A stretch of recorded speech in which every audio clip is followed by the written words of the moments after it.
Hey guys, gumawa ako ngayon ng ng leche flan, pero palpak na naman. Ay nako, gustong-gusto kong kumain, kaya lang di marunong gumawa. Ngayon ay araw ng linggo. Kaya sa bahay lang, dahil sobrang lamig sa labas. Yan ang ginagawa ako, manood lang ng TV. Sinusundan ko yung mga YouTuber na pinapanood ko ba. Everyday. Araw-araw yan ang ginagawa ko, manood ng YouTube. Kasi marami akong pinapanood na mga Russian na nakatira na sa Pilipinas. Yun ang sinusundan ko, sinusubaybayan ko. Dahil sa pagmamahal nila sa Pilipinas, mas gusto pa nilang tumira sa Pilipinas kaysa sa Russia. Ewan ko kung ano mga dahilan nila. Nasa kanila na yan. At least mahal nila ang Pilipinas. Yun. Ngayon mag-isa na ako dito. Wala yung asawa ko, yung anak ko, saka yung binang ko, wala din. Kaya buong maghapon, manood lang ako ng TV. Ayoko naman sumama sa asawa ko. Sabi niya, sama daw ako. Kahit sa sasakyan lang ako umaupo. Diyos ko, lamig-lamig sa labas. Sasama ako. May ginagawa sila eh. Nag-iipon ng ipa ng palay. Kaya kung ano-anong ginagawa kong luto-luto. Kaya lang puro palpak. Pero may lasa naman. Lasa din na Lasa din na lasang leche flan. Pakita ko sa inyo. Paano itsura? Ang leche flan ko. Ay ko. Lasang leche flan din siya. Kaya lang tumba. Ayan o.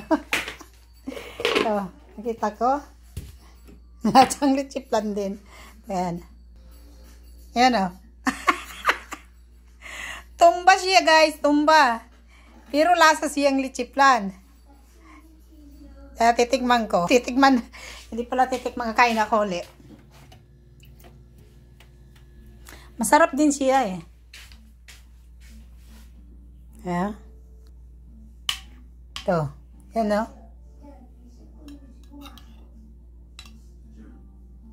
Yan. Tikman natin.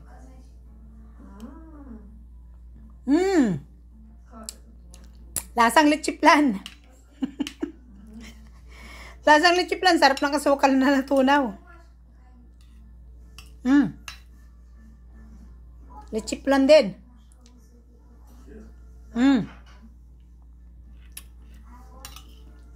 Sarap.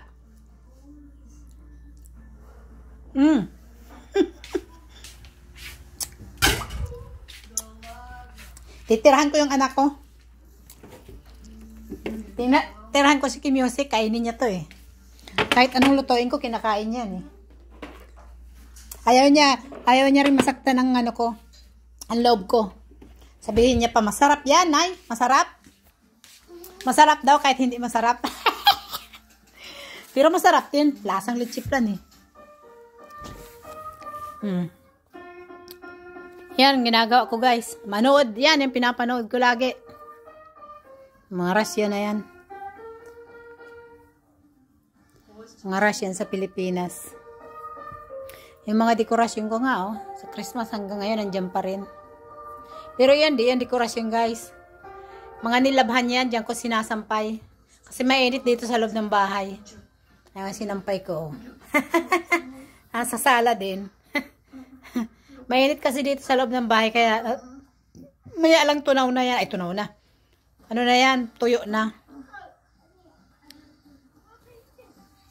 Lamig eh.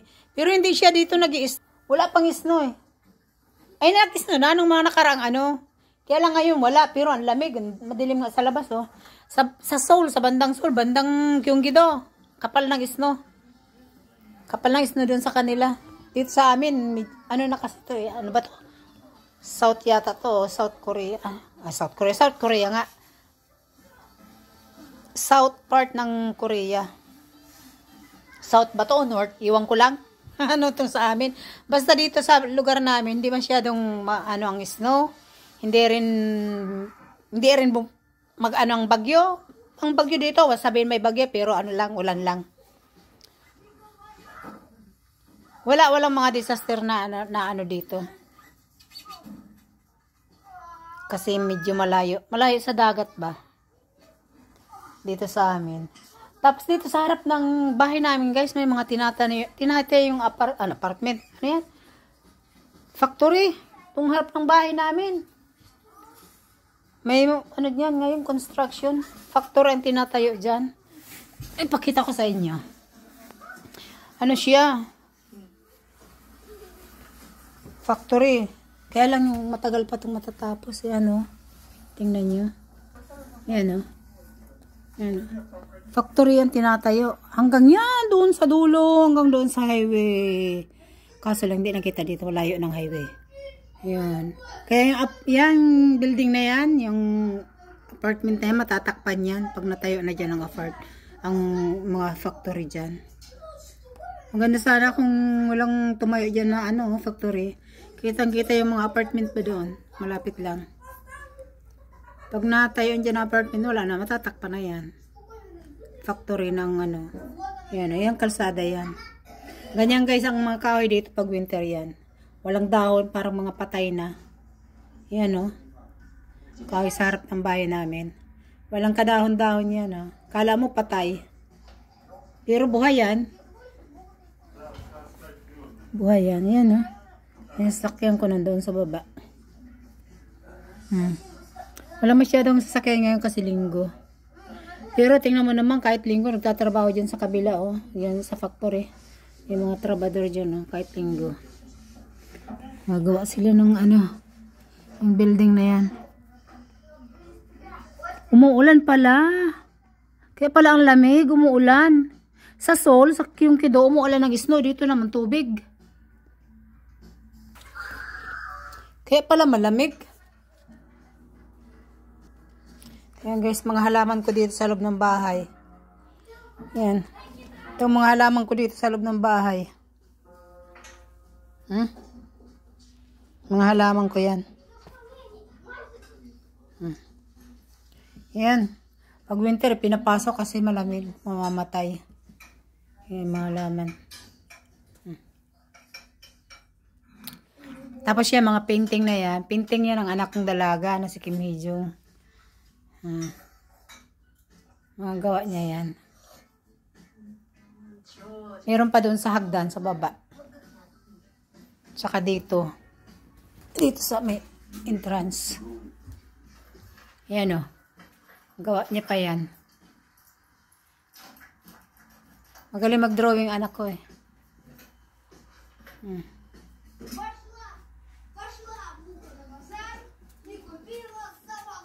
Yan, mga dekorasyon ko dito nung Christmas. Yun.